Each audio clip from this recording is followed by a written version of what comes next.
गेल्या काही दिवसामध्ये जर तुम्ही सोन्याचे किंवा चांदीचे दर पाहिले असतील तर तुमच्या देखील मनामध्ये एक प्रकारे भीती बसली असेल। काही महिन्यांपूर्वी तुम्ही सातत्याने पाहिलं असेल की विक्रमी पातळीवर असणारं सोनं जे आहे ते अचानक एकदम घसरायला लागलेलं आहे। चांदी जी होती ती देखील खूप वर गेलेली होती। एका दिवसात तब्बल 8% अधिक चांदीचा दर जो आहे तो खाली आलेला होता। आता अचानक सोने आणि चांदीच्या दरामध्ये जी घसरण झाली ती अनेक इन्व्हेस्टर्सच्या चेहऱ्यावर चिंता त्यामुळे स्पष्ट दिसत आहे। मार्केटमध्ये काही जण काय म्हणतात की बाबा ही फक्त सुरुवात आहे। काहींचा असा दावा आहे की सोनं आता थेट 1 लाख रुपयांच्या घरामध्ये येणार आहे। 1 लाख रुपयांपेक्षा कमी देखील येऊ शकतं। पण खरोखर असं होऊ शकतं का? हा प्रश्न सध्या जितका चर्चेत आहे तितकंच त्याचं खरं उत्तर समजावून घेणं देखील महत्त्वाचं आहे। कारण सोन्याचा बाजार हा फक्त आपल्या देशातल्या मागणी आणि पुरवठ्यावर अवलंबून असतो असं अजिबात नाही, तर त्यामागे बऱ्याच मोठ्या जागतिक घडामोडी असतात। जागतिक अर्थव्यवस्था, अमेरिकेमधले व्याजदर, डॉलरची ताकद, जगभरातल्या वेगवेगळ्या इन्व्हेस्टर्सचे निर्णय, अशा अनेक गोष्टी सोने आणि चांदीचे दर ठरवण्यापाठीमागे कारणीभूत ठरत असतात। आता आजचा जो आपला व्हिडिओ आहे या व्हिडिओमध्ये आपण सोने आणि चांदीमध्ये जी सुरू असलेली पडझड आहे त्या पडझडी मागची नेमकी 5 कारणं काय आहे ते सविस्तरपणे पाहणार आहोत। शिवाय सामान्य माणसाने आता सोने चांदी खरेदी करावी की नाही हे अतिशय सोप्या भाषेमध्ये समजून घेणार आहोत। व्हिडिओ तुम्हाला शेवटपर्यंत नक्की बघायचा आहे, कारण शेवटपर्यंत जर व्हिडिओ पाहिला नाही तर काही कामाची माहिती जी आहे ती तुमच्याकडनं नक्कीच मिस होऊ शकेल। सगळ्यात आधी आपण गेल्या काही दिवसांमध्ये मार्केटमध्ये काय काय घडलेलं आहे ते टप्प्याटप्प्याने पाहूया। आंतरराष्ट्रीय बाजारामध्ये चांदीच्या किमतीमध्ये मोठी घसरण झाली। त्यानंतर सोनं जे आहे ते देखील जवळपास 3.5% खाली आलेलं होतं। भारतीय बाजार जर तुम्ही बघितला तर MCX वर सोन्या चांदीचे दर अतिशय वेगाने घसरले। अनेक मोठमोठे इन्व्हेस्टर जे आहेत त्यांनी प्रॉफिट बुकिंग केलं। काहींनी अतिशय पॅनिकमध्ये येऊन घाईघाईनं सेलिंग सुरू केलेलं होतं। पण आता ही जी घसरण सोन्यामध्ये झाली किंवा चांदीमध्ये झाली ती अचानक झाली का किंवा विनाकारण झाली का? तर नाही, त्यामागे अतिशय ठोस अशी कारणं होती। काही जागतिक देखील त्या पाठीमागे कारणं होती। ती कारणं काय आहेत ते आता आपण एक एक करून पाहूया। सोनं घसरण्याचं सगळ्यात मोठं आणि पहिलं कारण जर असेल तर अमेरिकेची मध्यवर्ती बँक म्हणजेच फेडरल रिझर्व्ह। फेडने काय केलं, अलीकडेच अतिशय स्पष्टपणे असे संकेत दिलेले होते की अमेरिकेमध्ये महागाई अजूनही पूर्णपणे नियंत्रणात आलेली नाही आणि त्यामुळं व्याजदर जे आहेत ते अजूनही काही काळ जास्त राहू शकतात किंवा काही परिस्थितीमध्ये ते आणखी वाढू देखील शकतात। आता पुन्हा अनेकांना प्रश्न पडेल की बाबा अमेरिकेमध्ये जे व्याजदर आहे त्याचा आणि आपल्याकडच्या सोन्याचे जे रेट आहेत त्याचा काय संबंध? तर मित्रांनो, संबंध अतिशय मोठा आहे। समजा तुमच्याकडे आता 10 लाख रुपये आहेत, बरोबर? तुमच्याकडे 2 पर्याय आता सध्या ते गुंतवण्यासाठी उपलब्ध आहेत। एक तर ते पैसे तुम्ही सोन्यामध्ये गुंतवा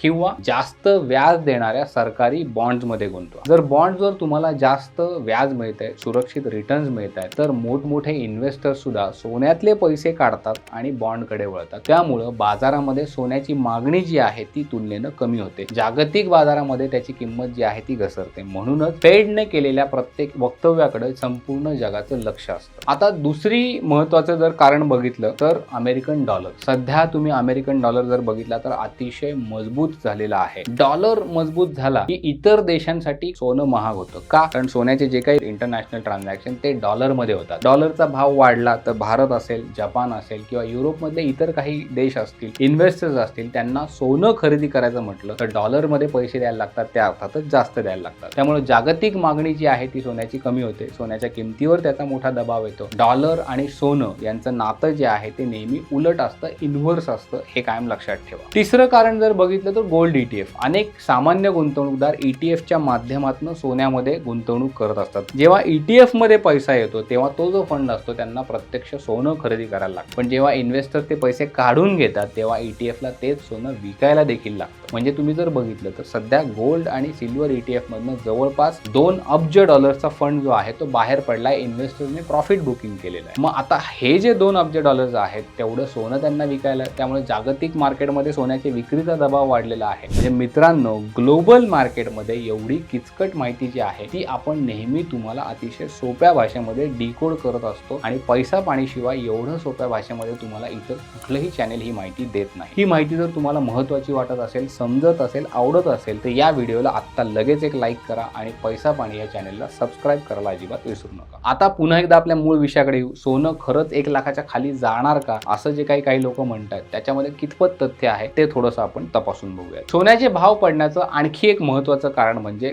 क्रूड ऑइल, कच्चं तेल जे आहे त्याचे घसरलेले दर. कच्चं तेल स्वस्त झालं की महागाई काय होते ती कमी होण्याची शक्यता वाढते, कारण तेल जास्त लोक विकत घेऊ शकतात. त्यामुळे व्याजदर वाढणार नाहीत असा एक साधारणपणे अंदाज बांधला जातो. पण सध्या बाजारात सगळं लक्ष कोणाकडे आहे? फेडरल रिझर्व्हच्या भूमीकडे आहे. त्यामुळे तेल जरी स्वस्त असलं तरी सोन्याला त्याचा म्हणावा तसा फायदा जो आहे तो तत्काळ होताना दिसत नाहीये. सगळ्यात महत्त्वाची गोष्ट म्हणजे सध्या फक्त सोनच नाही तर कुठलाही मेटल किंवा एनर्जीसह जवळपास जे काही सगळ्या कमॉडिटीज आहेत त्या कमॉडिटीज मध्ये देखील तुम्हाला एक प्रकारे घसरण होताना दिसते. गोल्डमॅन सॅक्स असेल किंवा डॉइश बँक असेल, या दोन मोठ्या ऑर्गनायझेशननी सुद्धा सोन्याबाबतचा आपला अंदाज जो आहे तो कमी केलेला आहे. मोठ्या जागतिक संस्था जेव्हा असा अहवाल प्रसिद्ध करतात, रिपोर्ट प्रसिद्ध करतात, तेव्हा त्याचा नाही म्हटलं तरी मार्केटवर थोडासा का विना इफेक्ट होत असतो. आमच्यासारखे छोटे इन्व्हेस्टर जे आहेत ते सावध होतात आणि घसरण जी आहे ती आणखी वाढत जाते. आता सोनं खरोखर 1 लाख रुपयांपेक्षा कमी त्याची किंमत होईल का? तर सध्या अनेक अनुभवी तज्ज्ञ जे आहेत ही शक्यता ते नाकारताना दिसत आहेत. शॉर्ट टर्म मध्ये सोन्यामध्ये आणखी काही प्रमाणामध्ये घसरण होऊ शकते, पण लॉंग टर्मचा जर तुम्ही विचार केला तर कदाचित चित्र वेगळं असू शकेल. कारण अजूनही तुम्ही जर बघितलं जगभरामध्ये महागाईचा धोका जो आहे तो पूर्णपणे संपलाय का? तर नाही. अनेक देशांमध्ये आर्थिक मंदीची भीती जी आहे ती अजूनही कायम आहे. जिओपॉलिटिकल टेन्शन जे आहेत ते अधूनमधून आपल्याला वाढताना दिसत आहेत. मिडल ईस्ट मध्ये पुन्हा एकदा थोडीशी अशांतता निर्माण होताना दिसते. त्यामुळे इन्व्हेस्टर सुरक्षित पर्याय म्हणून पुन्हा एकदा सोन्याकडे वळू शकतात. म्हणूनच तज्ज्ञ काय सांगतात की बाबा जेव्हा घसरण होते तेव्हा घाबरून जाऊ नका, विक्री करू नका, डोळे बंद करून मोठी खरेदी देखील करू नका. आता सामान्य माणसानं या सगळ्यामध्ये काय करावं? तर बाजारामध्ये सध्या अतिशय इन्स्टेबिलिटी आहे. त्यामुळे प्रत्येक चढ उतार जो आहे बाजारातला त्याच्यावर तुम्ही काहीतरी निर्णय घेतलाच पाहिजे असं नाही. घेताना तुम्ही योग्य तो स्टॉप लॉस लावा, रिस्क मॅनेजमेंट करा. लॉंग टर्म इन्व्हेस्टर असाल किंवा तुम्ही लग्नासाठी किंवा दागिने बनवण्यासाठी खरेदी करायचं तुमचं जर ठरत असेल तर एकाच वेळी अचानक मोठी खरेदी करू नका. टप्प्याटप्प्याने ती खरेदी करा. SIP जी आपण सांगतो की SIP पद्धतीने खरेदी करणं कधीही तुम्हाला अधिक फायद्याचं ठरू शकतं. त्यामुळे तो एक तुम्ही विचार नक्की करू शकता. आणखी एक गोष्ट तुम्ही शेवटी लक्षात ठेवा ती म्हणजे सोन्याची जी किंमत आहे ती फक्त भारतात ठरते का? नाही. त्यामुळे आज घसरण आहे म्हणून ती उद्या आणखी वाढेल असा निष्कर्ष काढणं अतिशय चुकीचं ठरू शकेल. मार्केटमध्ये अफवांपेक्षा योग्य त्या माहितीवर विश्वास ठेवा. तुमच्या भावना, इमोशन्स ज्या आहेत त्या बाजूला ठेवा. संयमानं तुम्ही निर्णय घ्या, कारण मार्केटमध्ये तेच लोक प्रॉफिट कमवतात जे पेशन्स ठेवतात, संयम ठेवतात. हा व्हिडिओ जर तुम्हाला माहितीपूर्ण वाटला असेल, फायद्याचा वाटला असेल तर या व्हिडिओला नक्की लाईक करा. तुमचे फॅमिली मेंबर्स, तुमचे फ्रेंड सर्कल यांच्याबरोबर तुम्ही व्हॉट्सॲपच्या तुमच्या ग्रुपवर हा व्हिडिओ नक्की शेअर करा. सध्या डीजेस थांबूयात. पाहत राहा पैसा.